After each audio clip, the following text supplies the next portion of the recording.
Hello मेरे प्यारे बच्चों, क्या हाल चाल। बढ़िया सब। उम्मीद है आप सभी अच्छे होंगे और आपकी तैयारी भी एकदम बेहतर तरीके से चल रही होगी।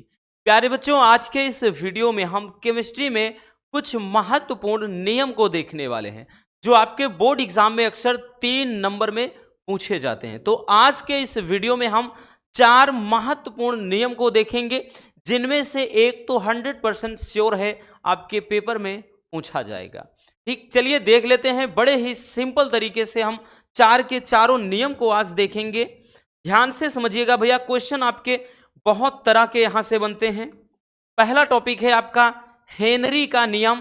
बोल देगा हेनरी का नियम व हेनरी के नियम की सीमाएं व अनुप्रयोग भी बोल देगा।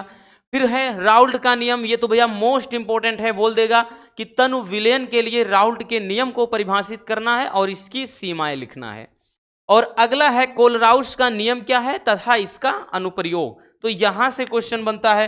नेक्स्ट है फैराडे का नियम। अब भैया फैराडे का नियम फिजिक्स में भी है लेकिन वहां वैद्युत चुंबकीय प्रेरण संबंधी है, यहां वैद्युत अपघटन संबंधी फैराडे का नियम।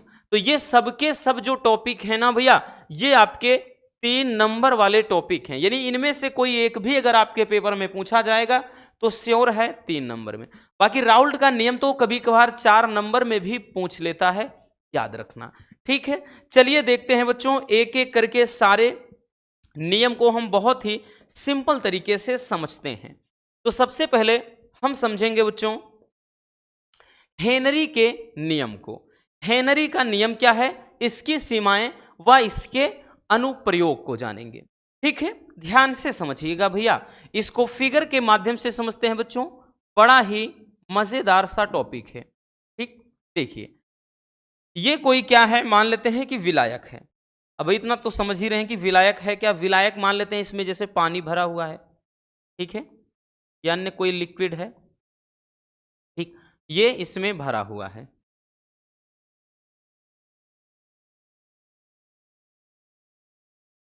इसमें क्या है, कोई विलायक है। ठीक, हमने बताया ना कि भाई इसको क्या कहते हैं, ये विलायक है। लाइक दैट मान लेते हैं पानी है। ठीक, तो इसमें हम क्या कर रहे हैं कि मान लेते हैं कि भैया इसमें बाहर से कोई गैस अपन क्या कर रहे हैं, इसमें खोल रहे हैं यानी मिक्स कर रहे हैं। ठीक है, इसमें बाहर से हम कोई गैस मिक्स कर रहे हैं। ठीक, जैसे फॉर एग्जांपल ले लेते हैं कि O2 है, ऑक्सीजन है। ठीक है, इसमें ऑक्सीजन मान लेते हैं गैस है, मिक्स कर रहे हैं, इसमें ध्यान देना। अब एक चीज ध्यान से समझिएगा बच्चों, देखिए हेनरी का नियम कहता क्या है। हेनरी का नियम यह कहता है कि स्थिर ताप पर यहां पर जो टेम्परेचर हो वो क्या हो, कांस्टेंट हो। क्या हो भैया, कांस्टेंट। ठीक, तो स्थिर ताप पर किसी गैस की द्रव में विलेयता, ये यहां पर एक गैस है भैया, O2 गैस है। तो किसी गैस की जो द्रव में ये विलय आप कर रहे हैं, घोल रहे हैं ना, किसी गैस की जो द्रव में विलेयता होती है वो गैस के दाब के समानुपाती होती है या अनुक्रमानुपाती होती है। ये हेनरी का नियम कहता है। ठीक है, नहीं समझ में आया। देखिए क्या बोल रहा है कि स्थिर ताप पर, तापमान में मतलब कोई भी बदलाव ना, कांस्टेंट रहे, टेम्परेचर नियत रहे। तो स्थिर ताप पर किसी गैस की जो द्रव में घुलने की क्षमता होती है, यानी जो विलेयता होती है, वो इस दाब के समानुपाती होती है। कहने का मतलब है बच्चों, जो घुली हुई गैस की मात्रा है वो किसके समानुपाती है, प्रेशर यानी दाब के। ठीक, एम क्या है, घुली हुई गैस की मात्रा। क्या है, घुली हुई गैस की मात्रा है। इसका मतलब ये होता है कि भैया हम जितना अधिक प्रेशर लगाएंगे उतना अधिक ये गैस इसमें घुलेगी। कम प्रेशर होगा तो गैस कम घुलेगी। तो इसका अर्थ ही यही होता है ना, क्योंकि ये जब एक दूसरे के अनुक्रमानुपाती हैं, इसका मतलब अगर प्रेशर आप ज्यादा इसमें लगाते हो, भाई दाब ज्यादा लगाते हो गैस ज्यादा घुलेगी, दाब कम लगाते हो गैस कम घुलेगी। ठीक है, इसके बहुत सारे अनुप्रयोग हैं जिसको भी हम आगे समझते हैं। तो यहां पे ये चीज बोल रहा है। ठीक, तो यहां पर पहले हिंदी में लिख देते हैं, थोड़ा ज्यादा आसान रहेगा भैया। इसको हिंदी में लिख देते हैं, ज्यादा आसान रहेगा। पहले तो यहां पे लिख देते हैं कि खुली खुली हुई गैस की मात्रा, खुली हुई गैस की जो मात्रा होती है भैया, वो किसके अनुक्रमानुपाती होती है? गैस के दाब के। ठीक है, घुली हुई गैस की जो मात्रा है वो क्या होती है भैया? गैस के दाब के मतलब ये जो गैस की विलेयता होती है वही चीज वो दाब के समानुपाती होती है। इसको अपन जब लिखेंगे तो यहां पर लिख सकते हैं m प्रोपोर्शनल किसके भैया? p के। ठीक, जब इसको अपन हटाएंगे तो m बराबर यहां पर कोई नियतांक हो जाता है kh, इसको हेनरी कांस्टेंट बोलते हैं, हेनरी नियतांक कहते हैं, और इनटू का ये p हो जाएगा। ठीक, यही क्या हो जाता है आपका फार्मूला हो जाता है हेनरी के नियम में। जहां पर अगर हम बात कर ले भैया kh क्या है और p क्या है, m क्या है, ये सब कुछ जानना बेहद जरूरी है। तो भाई इसको तो बता ही चुके हैं। kh क्या है? तो ये होता है हेनरी नियतांक। क्या है भैया? हेनरी नियतांक है। बाकी p क्या है? तो ये गैस का दाब है। ठीक, m क्या है? तो ये घुली गैस की मात्रा, घुली गैस की मात्रा, घुली हुई गैस की मात्रा होती है। ठीक है, तो ये हो जाता है हेनरी का नियम। तो बड़ा सिंपल सा नियम है, बहुत ज्यादा नहीं उलझना। ये नियम ये कहता है कि स्थिर ताप पर किसी गैस की जो द्रव में विलेयता होती है भैया, वो गैस के दाब के समानुपाती होती है। कहने का मतलब गैस पर आप जितना प्रेशर लगाओगे उतनी ही ज्यादा वो घुलेगी। ठीक, जितना कम प्रेशर लगाओगे उतनी कम घुलेगी। ठीक है, तो ये तो रहा नियम। चलिए अब इसकी सीमाओं को समझ लेते हैं कि इसके लिए भैया इसकी क्या सीमाएं हैं, और साथ में इसका अनुप्रयोग यानी हेनरी के नियम का दैनिक जीवन में कहां पर प्रयोग होता है। तो इसको स्क्रीनशॉट कर लीजिए।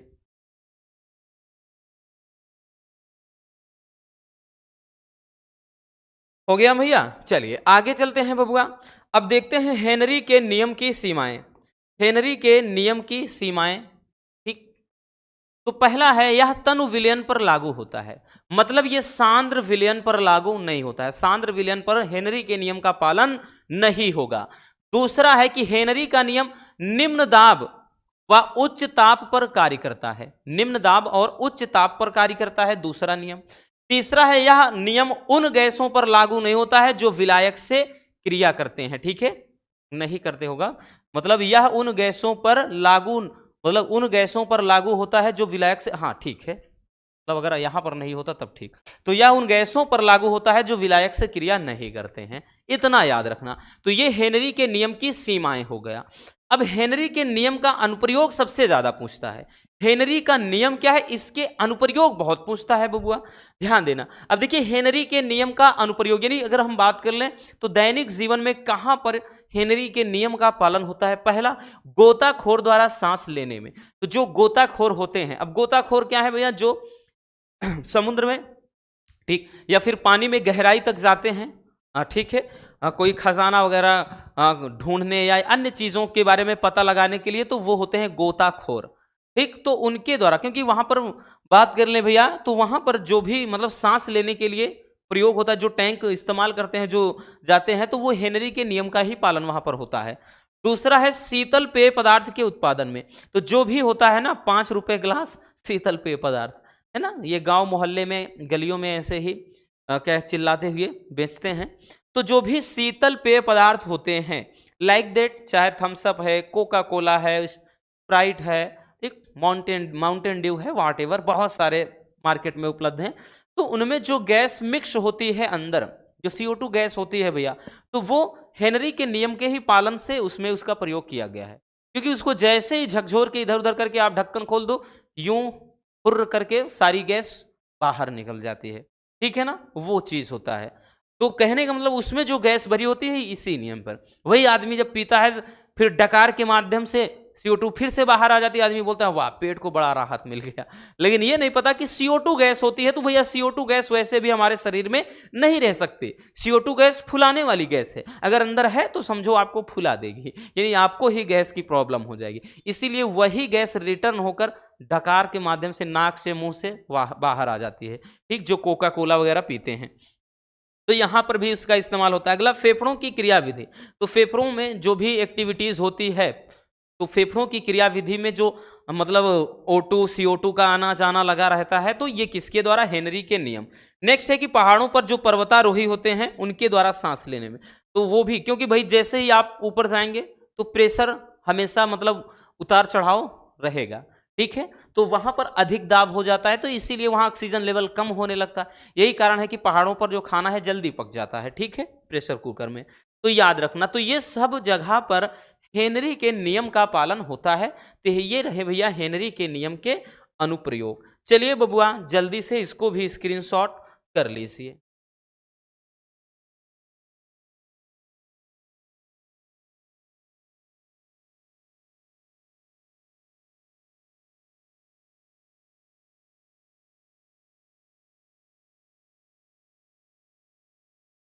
हो गया? चलिए आगे चलते हैं। आगे देखते हैं भैया, तनु विलयन के लिए राउल्ट के नियम को परिभाषित कीजिए और इसकी सीमाएं लिखना है आपको, ठीक। बहुत ही ज्यादा पूछा जाने वाला टॉपिक है, तो अपन इसको वेरी वेरी इंपॉर्टेंट बोलेंगे। और जितनी बार हम इसको बताते हैं भैया, हर बार आपको बताते हैं कि ये टॉपिक ना बहुत ज्यादा इंपॉर्टेंट है, ठीक। तो राउल्ट के नियम, तनु विलयन के लिए राउल्ट का नियम क्या है और इसकी सीमाएं भी आपको लिखना है। देखिए बहुत ज्यादा डिफिकल्ट है नहीं। राउल्ट का नियम क्या कहता है, पहले नियम को जानते हैं, क्योंकि नियम से ही आपका फार्मूला तैयार होता है, ठीक। तो राउल्ट के नियम के अनुसार किसी विलायक में कोई अवाष्पशील विलेय पदार्थ मिलाने पर, मतलब कोई विलायक है जैसे जल है, तो उसमें कोई अवाष्पशील विलेय पदार्थ मिला दिया जाए, चाहे यूरिया है, चाहे शर्करा है, चाहे ग्लूकोज है, इस तरह से कोई अवाष्पशील विलेय पदार्थ मिला दिया जाए, ठीक। मतलब कहने का मतलब ऐसे जो वैद्युत अपघट्य ना हो, ठीक है, वो मिला दिया जाए तो प्राप्त विलयन के वाष्प दाब का जो आपेक्षिक अवनमन है, यानी विलयन के वाष्प दाब में जो कमी होगी भैया, वो विलेय के मोल प्रभाज के बराबर होता है, ठीक। तो यहां पर क्या कह रहा है कि जो वाष्प दाब में आपेक्षिक अवनमन होगा, वाष्प दाब में आपेक्षिक अवनमन, आपेक्षिक अवनमन, वाष्प दाब में आपेक्षिक जो अवनमन होगा भैया, वो किसके, एक मिनट थोड़ा इधर से लिखते हैं,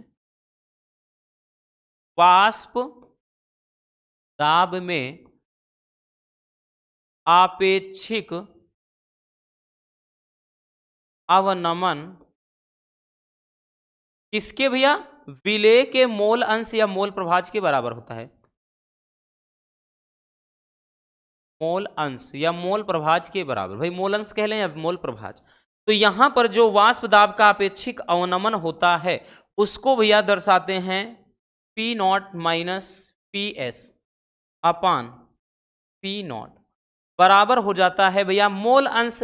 अब देखिए मोल अंश या मोल प्रभाज क्या होता है, जैसे मान लेते हैं कि किसी, जैसे कोई भाई यहां पे लिक्विड है, इसमें दो पदार्थों के मोल हैं, मोलों की संख्या मान लेते हैं, ये विलेय का मोल है, ये विलायक, क्योंकि विलेय और विलायक मिलेगा तभी तो विलयन बनेगा। तो मान लेते हैं भैया ये विलेय, तो विलेय के मोल प्रभाज के कह रहा है, तो विलेय के जिसका कहता है भैया उसके मोलों की संख्या ऊपर और नीचे कुल मोलों की संख्या, ये तो ये विलेय का मोल प्रभाज हो जाएगा। विलायक का मोल प्रभाज कहता तो कैपिटल एन ऊपर लिखते, नीचे ये होता, ठीक। तो बोल रहा है कि विलेय के मोल अंश, तो भैया विलेय के मोल अंश यानी एन स्मॉल एन ऊपर और नीचे एन प्लस कैपिटल एन, यही तो होता है मोल प्रभाज। मोल प्रभाज यही तो होता है कि किसी जिस घटक का मोल प्रभाज निकालना हो उस घटक के मोलों की संख्या ऊपर और नीचे कुल घटक के मोलों की संख्या, ठीक। तो ये हो जाता है भैया मोल अंश या मोल प्रभाज, ठीक है। इतना समझ में आया। अब देखिए बच्चों, अगर आप ध्यान से देखें तो ये तो हमने बता दिया ना, यही होता है राउल्ट का नियम। अब तनु विलयन के लिए बोल रहा है, तो यहां पर हम लिखेंगे कि तनु विलयन के लिए, तनु विलयन के लिए। अब तनु विलयन के लिए चलता क्या है भैया, ध्यान से समझना।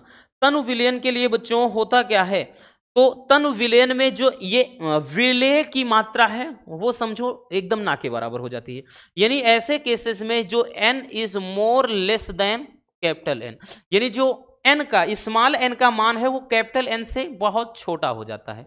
तो ऐसे केसेस में भैया, फिर ऐसे केसेस में क्या होता है बच्चों, देखिए ऐसे केसेस में आपका जहां पर n प्लस ये है, ये बराबर किसके, क्योंकि इसके n के मान अगर हम 0 रख दें या तो केवल और केवल कैपिटल N बचेगा, तो इसके स्थान पे केवल कैपिटल N आ जाएगा। ठीक, ये चीज तो तनु विलयन के लिए ये चीज होगा।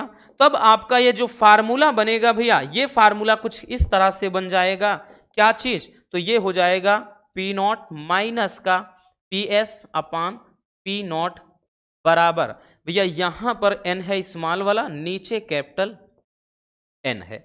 अब n है क्या, स्मॉल n क्या है, विलेय के मोलों की संख्या। मोलों की संख्या बराबर फार्मूला क्या होता है, भार बटे अणुभार, ये चीज। इसी तरह कैपिटल N का मतलब विलायक के मोलों की संख्या। भाई विलायक हो तब भी मोलों की संख्या, इसमें भी वही भार बटे अणुभार, तो अब की बार ये कैपिटल W अपान कैपिटल M हो जाएगा। तो यही चीज हम यहां पर क्या करेंगे, अब पुट कर देंगे भैया। तो ये आपका फार्मूला क्या हो जाएगा बच्चों, P नॉट माइनस का PS अपान P नॉट बराबर का, ये n बराबर हमने बताया ना कि इसके बराबर W बाई M लिख देंगे, और यहां पर कैपिटल N है तो कैपिटल W अपान कैपिटल M हो जाएगा। या इसको अगर सही से लिखेंगे P नॉट माइनस का PS अपान P नॉट बराबर, ये हो जाएगा W बाई M, और ये गुणे करके ये ऊपर चला जाएगा M अपान नीचे कैपिटल W। ठीक, तो राउल्ट का नियम भैया यही हो जाएगा तनु विलयन के लिए राउल्ट का नियम। क्या हो जाएगा बच्चों, राउल्ट का नियम। ठीक, तो यही होता है राउल्ट का नियम।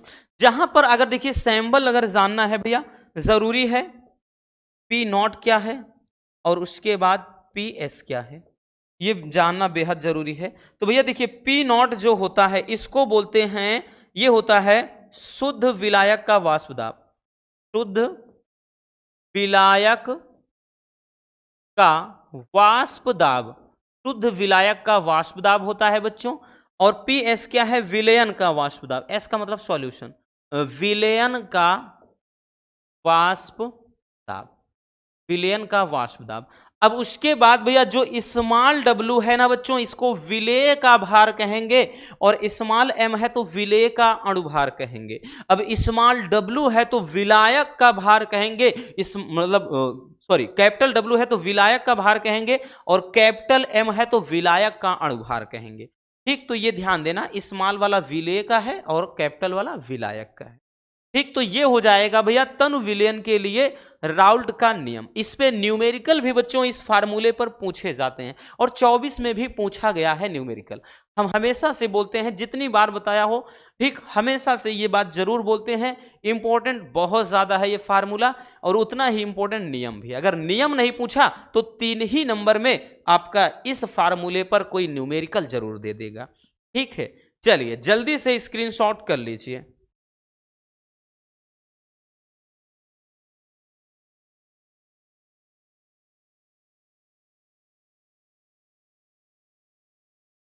हो गया ना, चलिए अब देखते हैं भैया हम राउल्ट के नियम की सीमाएं। तो राउल्ट के नियम की सीमाओं को अपन समझेंगे। राउल्ट के नियम की सीमाएं क्या है, यानी राउल्ट का नियम भाई कब सही होता है, या राउल्ट का नियम कब कहलाएगा। तो देखिए यह नियम तनु विलयन पर लागू होता है, पहली चीज। ये सांद्र विलयन पर यह भी नहीं लागू होगा, जिस तरह से हेनरी के नियम में आपने देखा। दूसरा है भैया, यह नियम केवल अवाष्पशील पदार्थों के विलयन पर ही लागू होता है। ठीक, यानी वाष्पशील अवाष्पशील में हमें बताया, जैसे भैया आपका हो गया यूरिया हो गया, ग्लूकोज हो गया, शर्करा हो गया, मतलब इस तरह से। नेक्स्ट है कि वैद्युत अपघट्ट के विलयन पर यह नियम लागू नहीं होता है। तो मतलब वैद्युत अपघट्ट में कौन आएगा, जैसे NaCl हो गया, KCl हो गया, H2SO4 हो गया, उसके बाद HCl हो गया, ये वैद्युत अपघट्ट हैं। तो इनका अगर विलयन है तो इस पर राउल्ट का नियम लागू नहीं होगा भैया। तो वैद्युत अपघट्ट के विलयन पर यह नियम लागू नहीं होता है। नेक्स्ट है कि विलयन में वियोजित होने वाले पदार्थों के विलय राउल्ट के नियम का पालन नहीं करते हैं।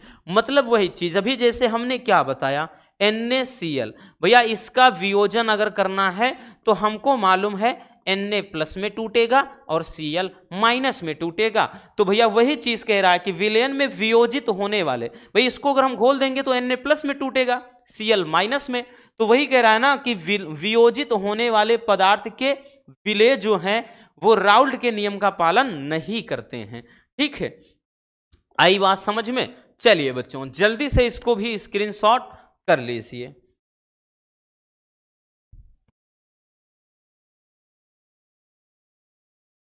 हो गया भैया? चलिए आगे चलते हैं बच्चों। अगला नियम है कोलराउस का नियम। क्या नियम है बबुआ? कोलराउस का नियम। ठीक, ये भी बहुत ही प्यारा सा टॉपिक है, कोलराउस का नियम।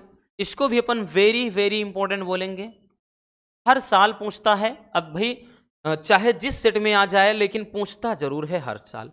कोलराउस का नियम क्या होता है? कोलराउस के नियम का अनुप्रयोग इस तरह से क्वेश्चन करेगा, या कोलराउस के नियम को अकेले पूछेगा। बट अगर अनुप्रयोग और नियम दोनों पूछ ले परिभाषा के साथ तो भैया 3 नंबर में, नहीं तो ये 2 नंबर में बन जाता है अगर केवल नियम पूछ ले। तो हम दोनों समझेंगे। तो सबसे पहले जान लेते हैं कोलराउस का नियम कहता क्या है। कोलराउस का नियम क्या कहता है उसको समझने से पहले भैया थोड़ा हमको इसको समझना पड़ेगा। कोलराउस का नियम समझना है तो इसको समझना पड़ेगा। जैसे मान लेते हैं भैया इसमें क्या है, ये सॉल्यूशन है, ठीक, कोई विलयन है। अब इसमें हम मान लेते हैं भैया घटक कौन कौन से 2 ले लेते हैं। जैसे इसमें हमने घोल दिया बाहर से NaCl, क्या घोल दिया भैया? NaCl salt. अगर घोल दिया तो हमको मालूम है कि भैया इसमें Na जो होगा वो प्लस में टूट जाएगा, Cl माइनस, यानी इसमें क्या हो जाएगा, Na प्लस में ही रहेगा और उसके बाद भैया Cl माइनस में ही रहेगा, इस तरह से। ठीक है, इस तरह से हो जाएगा। अब देखिएगा जो कोलराउस का नियम कहता है कि ये बोलता है कि अनंत तनुता पर, यानी तनुता अनंत हो, इनफाइनाइट, तो अनंत तनुता पर वैद्युत अपघट्य। अब वैद्युत अपघट्य क्या है? ये तो वैद्युत अपघट्य ही है। वैद्युत अपघट्य कहते किसको हैं? तो ऐसे पदार्थ जिनके जलीय विलयन में धारा प्रवाहित की जा सके। भैया जैसे नमक है ना, तो इसको इसके घोल में धारा बहेगी, लेकिन शुद्ध अशुद्ध जल होगा, एकदम प्योर वाटर होगा, तो उसमें भैया धारा का प्रवाह नहीं होगा। क्यों? क्योंकि शुद्ध जल जो होता है उसका पीएच वैल्यू कितना होता है? 7। अब जब 7 हो जाएगा तो ना वो अम्ल होता है ना वो क्षार होता है। धारा प्रवाहित होने के लिए भैया अम्ल क्षार की जरूरत रहेगी। तो यहां पर वही चीज होता है कि भाई शुद्ध जल में नहीं बहेगी, लेकिन जैसे ही उसमें साल्ट नमक घोल दोगे धारा का प्रवाह शुरू हो जाएगा, क्योंकि उसमें क्या है, ये भाई जो आयन है वो टूटकर वियोजित हो जाएंगे और इससे चालकता यानी इसकी बढ़ जाएगी। ठीक है, तो ये नियम क्या कह रहा है कि इस नियम के अनुसार अनंत तनुता पर किसी वैद्युत अपघट्य, जैसे इसकी जो मोलर चालकता है, तो जैसे हमने बताया ना मोलर चालकता को दर्शाते हैं यहाँ पे लैम्डा m। अब उसके बाद यहां इनफाइनाइट लगा दिया तो भैया अनंत तनुता हो गया। तो यहां किसके बारे में कह रहा है? तो भैया NaCl में। तो यहां पर एक वैद्युत अपघट्य है, तो क्या कह रहा है? अनंत तनुता पर किसी वैद्युत अपघट्य की मोलर चालकता, इतने को क्या कहते हैं? मोलर चालकता पढ़ते हैं कि मोलर चालकता कह रहा है कि उस विलयन में उपस्थित, इस विलयन में उपस्थित धनायनों तथा ऋणायनों के मोलर चालकताओं के योग के बराबर होता है। यानी धनायनों, तो भैया इसमें उपस्थित जो है, जैसे भैया इसमें क्या है, तो इसमें सोडियम प्लस है तो धनायनों हो गया, और ऋणायन इसी तरह से हो जाएगा Cl वाला माइनस के योग के क्या होता है? बराबर। बस यही जो नियम होता है यही है कोलराउस का नियम। ठीक है, तो यही नियम कोलराउस का नियम हो गया। चलिए इसको हम अच्छे तरीके से समझते हैं, तो इसी एग्जाम्पल के माध्यम से समझते हैं भैया। तो यहां पर कह रहा अनंत तनुता पर किसी वैद्युत अपघट्य की मोलर चालकता, ये अनंत तनुता को दर्शाएगा, और यहां पर हमने बताया ना कोई वैद्युत अपघट्य NaCl है, तो अनंत तनुता पर वैद्युत अपघट्य की जो चालकता है वो किसके बराबर होती है? उस विलयन में उपस्थित धनायनों, उस विलयन में उपस्थित धनायनों। तो भैया यहाँ Na प्लस में हो जाएगा, और उसके बाद क्या हो जाएगा भैया? ये Cl, ये मोलर चालकता को दर्शाएगा, और यहाँ पे Cl माइनस के योग के, ठीक है, के योग के ही बराबर होता है। और यही नियम कहलाता है क्या चीज भैया? कोलराउस का नियम। ठीक, यही नियम कहलाता है कोलराउस। चाहे आप इसको ऐसे लिख दें चाहे ऐसे लिख दिया करें, ठीक है, इस तरह से मोलर चालकता। ठीक, याद रखना। लेमडा एम होता है। तो समझ में आ गया नियम। भाई आप देख सकते हैं कि कोलराउस के नियम के अनुसार अनंत तनुता पर किसी वैद्युत अपघट्य की जो मोलर चालकता है वो विलयन में उपस्थित कुल धनायनों तथा ऋणायनों के मोलर चालकताओं के योग के बराबर होता है। तो यही नियम हो जाता है भैया कोलराउस का नियम। तो बड़ा सिंपल सा नियम है, बहुत ज्यादा डिफिकल्ट नहीं है। कोई भी चीज आप ले लेते हैं एग्जाम्पल के थ्रू, सब आराम से इसी तरह से हो जाएगा। जैसे आप यहां पर आप KCl भी ले सकते हैं, ठीक, H2SO4 भी ले सकते हैं, या फिर यहाँ पे HCl भी ले सकते हैं, या फिर भैया आप जैसे CH3COOH भी ले सकते हैं। कुछ भी करेंगे आप ये इसी तरह से वियोजित होगा। तो चलिए बबुआ जल्दी से इसको स्क्रीनशॉट कर लीजिए, फिर हम इसका अनुप्रयोग एक देख लेते हैं। हो गया ना? चलिए अब हम देख लेते हैं कोलराउस के नियम का अनुप्रयोग। कोलराउस के नियम का अनुप्रयोग यानी इसका भैया प्रयोग कहां पर होता है? तो भैया यहां पे कोलराउस के नियम के अनुप्रयोग को समझेंगे तो बच्चों इसका इस्तेमाल होता है वियोजन की कोटि ज्ञात करने में। पहला है वियोजन की कोटि ज्ञात करने में, अक्सर एक ही पूछता है बट यहां पर आप दो भी हम समझा देंगे, कोई दिक्कत ना। तो वियोजन की कोटि ज्ञात करने में, अब वियोजन की कोटि भाई कहते किसको है और कैसे ज्ञात करते हैं, चलिए वो जान लेते हैं। सिंपल सा है कि किसी सांद्रता पर वैद्युत अपघट्य की मोलर चालकता तथा अनंत तनुता पर वैद्युत अपघट्य की जो मोलर चालकता होती है के अनुपात को वियोजन की कोटि कहते हैं। बड़ा सिंपल से है। हमने क्या बताया कि भैया वियोजन की कोटि कैसे ज्ञात करते हैं? वियोजन की कोटि बराबर क्या कह रहा है? किसी सांद्रता पर वैद्युत अपघट्य की मोलर चालकता, किसी सांद्रता पर वैद्युत अपघट्य की मोलर चालकता, किसी सांद्रता पर वैद्युत अपघट्य की मोलर चालकता और उसके बाद भाई किसका अनुपात? तो अनंत तनुता पर वैद्युत अपघट्य की मोलर चालकता, अनंत तनुता पर वैद्युत अपघट्य की मोलर चालकता, अपघट्य की मोलर चालकता के अनुपात को ही क्या कहते हैं? वियोजन की कोटि कहते हैं। तो भैया यही फार्मूला होता है। बाकी बच्चों जगह यहां पर है तो यहां पर हम थोड़ा समझा देते हैं। इसको वियोजन की कोटि को दर्शाते किससे हैं? तो वियोजन की कोटि को दर्शाते हैं भैया अल्फा से।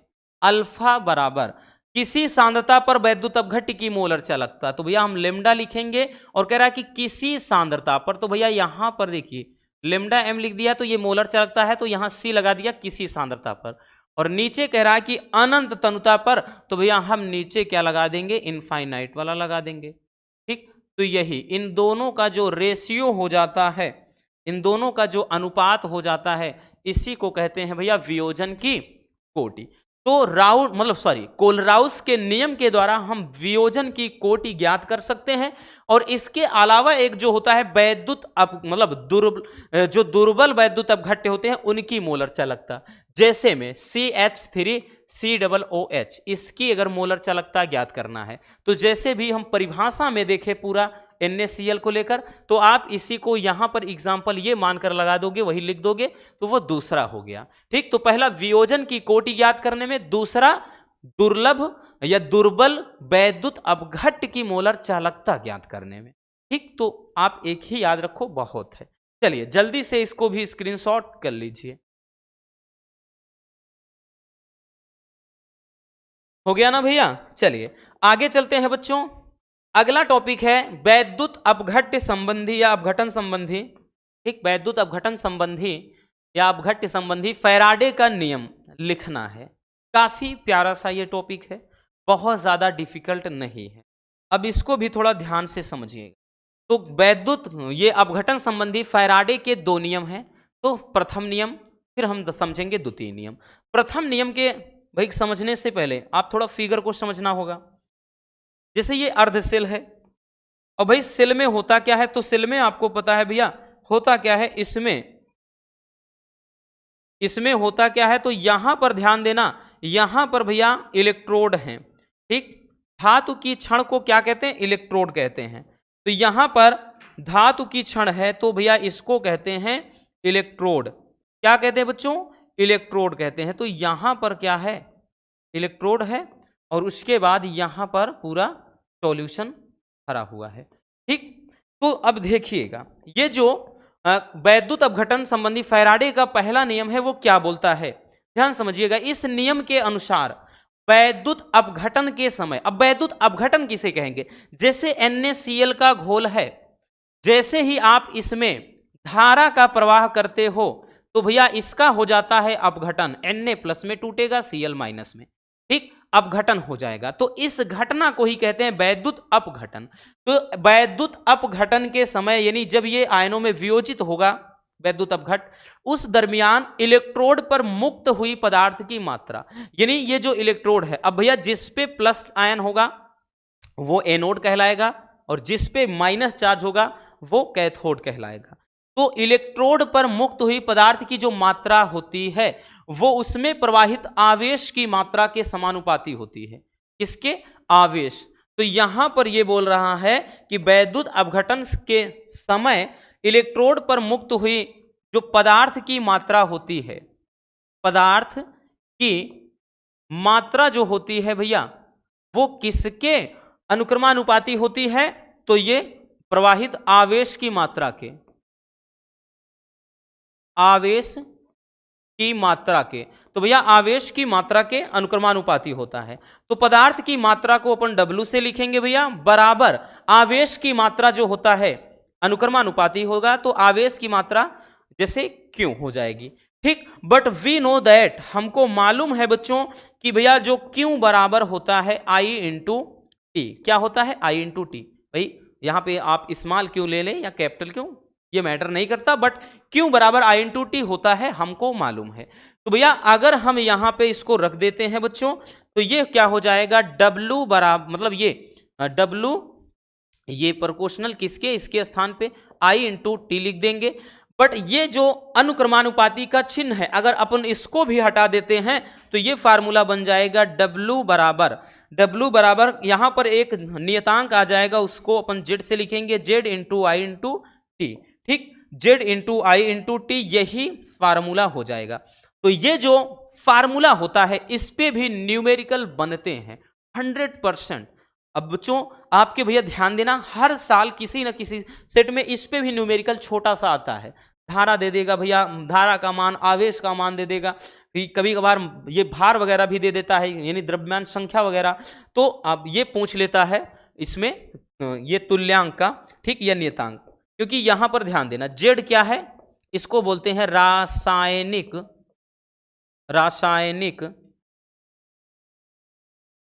क्या बोलते हैं, रासायनिक तुल्यांक, रासायनिक तुल्यांक या रासायनिक शेल स्थिरांक बोलते हैं। रासायनिक तुल्यांक होता है जेड, ठीक। आई जान ही रहे हैं धारा है, टी समय है, डब्ल्यू क्या है, पदार्थ की मात्रा है। तो ये जो नियम होता है, पहला नियम, इस नियम को कहते हैं भैया, मतलब ये जो नियम होता है ये वैद्युत अपघटन संबंधी फैराडे का पहला नियम होता है, ठीक। कि वैद्युत अपघटन के समय किसी मतलब ये जो इलेक्ट्रोड है, तो इलेक्ट्रोड पर मुक्त हुई, इस पर जो भी, मतलब इन इलेक्ट्रोड पर जो भी पदार्थ की मात्रा होगी, जो इस इलेक्ट्रोड पर पदार्थ की मात्रा मुक्त होती है, वो किसके अनुक्रमानुपाती, आवेश के, ठीक। तो यहां से भैया हमने ये फार्मूला प्राप्त कर लिया, है ना, सिंपल सा। चलिए बच्चों जल्दी से इसको स्क्रीनशॉट कर लीजिए।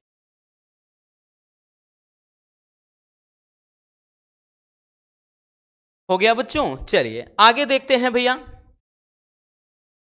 अगला नियम हम देख लेते हैं, अब दूसरा नियम, ठीक है। वैद्युत अपघटन संबंधी फैराडे का द्वितीय नियम समझ लेते हैं। तो ये भी बहुत ही इंपॉर्टेंट है। देखिए कभी कभार अलग अलग पूछता है, बट अलग अलग जो पूछेगा जब भी 2 नंबर का, जैसे प्रथम नियम कभी कभार पूछ लेता है तो 2 नंबर का, अलग से पूछ लिया द्वितीय नियम तब भी 2, बट अगर दोनों पूछ लेगा भैया 3 नंबर का क्वेश्चन बनता है, ठीक। अब देखिएगा ये जो दूसरा नियम है वो क्या कहता है, ध्यान से समझना। देखिए हम मान लेते हैं कि अब की बार हम यहाँ पे वैद्युत अपघट्य ले लेते हैं इस तरह से, 2 वैद्युत अपघट्य हैं या 3 भी ले लेते हैं, 4 भी, कोई दिक्कत ना, इस तरह से। ठीक, तो यहाँ पर हम ये इलेक्ट्रोड ले लिए, इसमें भी ये इलेक्ट्रोड हैं, यहाँ पर भी, और ये यहाँ पर, ठीक है। और यहाँ अब देखिएगा, अब मान लेते हैं कि भैया इनका संबंध इससे है, ठीक, इस तरह से। अब यहां पर अब भिन्न भिन्न वैद्युत अपघट्य हो गए, 2 अलग अलग वैद्युत अपघट्य हो गए हैं, ठीक, भिन्न भिन्न वैद्युत अपघट्य हो गए हैं। मान लेते हैं कि इसमें क्या है भैया, इस वाले में ZnSO4 का विलयन है, और इस वाले में बच्चों मान लेते हैं कि जैसे यहाँ पे NaCl का घोल है, ठीक। 2 भिन्न भिन्न वैद्युत अपघट्य हो गए, है ना, भिन्न भिन्न वैद्युत अपघट्य हो गए। तो अब देखिएगा ये जो द्वितीय नियम है, दूसरा नियम है भैया, वो क्या कहता है बच्चों, ये नियम बोलता है, देखिए ये नियम कहता है कि यदि समान वैद्युत धारा समान समय के लिए भिन्न भिन्न वैद्युत अपघट्यों में प्रवाहित की जाए, मतलब भैया जैसे हमने बताया कि इसमें क्या है, समान वैद्युत धारा और किसके, समान समय के लिए, ठीक, समान वैद्युत धारा कह रहा है कि समान समय के लिए 2 भिन्न, मतलब जरूरी नहीं 2 3 है 4 है 5 ऐसे, कह रहा है भिन्न भिन्न वैद्युत अपघट्यों पर जब प्रवाहित की जाती है तो इन इलेक्ट्रोड पर मुक्त हुई पदार्थ की जो मात्राएं होंगी वो तुल्यांकी भारों के समानुपाती होती हैं। मतलब जैसे अब यहां पे ध्यान देना कि अब 2 अलग अलग वैद्युत अपघट्य हैं, तो भैया पहले वाले में पदार्थ की जो मात्रा हो जाएगी, मान लेते हैं ये W1, ये किसके अनुक्रमानुपाती हो जाती है, तो भैया यहां पर इसके तुल्यांकी भार के, तो तुल्यांकी भार को अपन E से लिखते हैं E1 के, ठीक।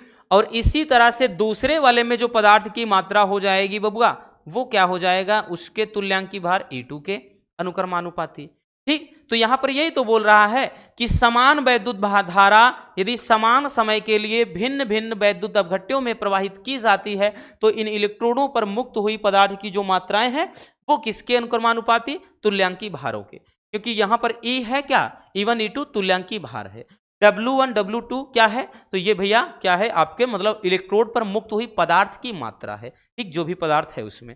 तो जब इसको लिखेंगे तो भैया इसका अगर हम रेशियो निकाल देते हैं, अगर हम इनका रेशियो निकाल देते हैं तो भैया ये W1/W2 बराबर ये क्या हो जाएगा, ये डायरेक्टली E1/E2 हो जाएगा आराम से, क्योंकि इसके बराबर रखेंगे कुछ ना कुछ कांस्टेंट नियतांक आएगा, तो भैया जब यहां पे रखेंगे कट जाएगा तो केवल E1/E2 आ जाएगा, तो ये फार्मूला हो जाएगा, ठीक। जहां पर ये क्या है भैया, ये भी ध्यान देना, ठीक, जिसमें ये E1 और E2 क्या है, तो ये है, यहां पर दिया गया है तुल्यांकी भार है, ये क्या है, तुल्यांकी भार है, ठीक है। और उसके बाद इसमें जो W1 और W2 है ये पदार्थ की मात्राएं हैं, ठीक, ये पदार्थ की मात्राएं, तो इस पे भी न्यूमेरिकल कभी कभार बन जाता है, ठीक है। तो ये रहा फैराडे के वैद्युत अपघटन संबंधी द्वितीय नियम या तो दूसरा नियम कह लीजिए। चलिए जल्दी से इसको भी स्क्रीनशॉट कर लीजिए। हो गया ना बच्चों, तो बस आज के इस वीडियो में इतना ही। उम्मीद है आपको सबके सभी नियम अच्छे से समझ में आ गए होंगे। अगर वीडियो पसंद आई हो बबुआ तो इस मेहनत के लिए एक लाइक जरूर कर देना, और नए हैं तो चैनल को सब्सक्राइब जरूर कर लीजिए ताकि ऐसे मजेदार टॉपिक आप तक रेगुलर पहुंचते रहें। मिलते हैं किसी और शानदार टॉपिक के साथ। Love you, bye bye, take care. और हाँ, एक प्यारा सा कमेंट बॉक्स में जरूर छोड़ दीजिएगा।